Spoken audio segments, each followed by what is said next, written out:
Вестник Стършел е много интересен феномен. Да пишеш хумористичен вестник по време на социализъм е като да танцуваш в минно поле.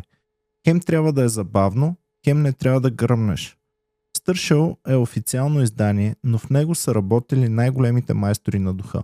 Валери Петров, Христо Пелитев, Мирон Иванов и разбира се Радой Ралин. Тези хора са владели до съвършенство езоповия език. Пишели са за корумпирания директор на някое ТКЗС в провинцията, но всички в София са знаели, че всъщност се присмиват на системата като цяло. Защо вестник Стършел беше толкова важен ли? Стършел не е просто вестник с вицове.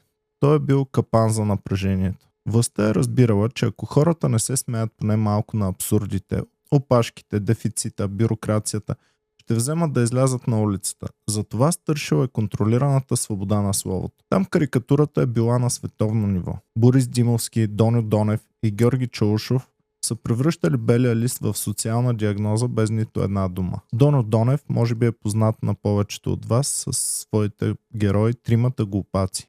Уникално е, че след 1989 година, когато много вестници са изчезнали или са се превърнали в жълти издания, Стършел остава верен на себе си. Той продължава да бъде ироничен, леко старомоден в добрия смисъл и винаги критичен към властта, без значение дали е червена, синя или каквато и да било.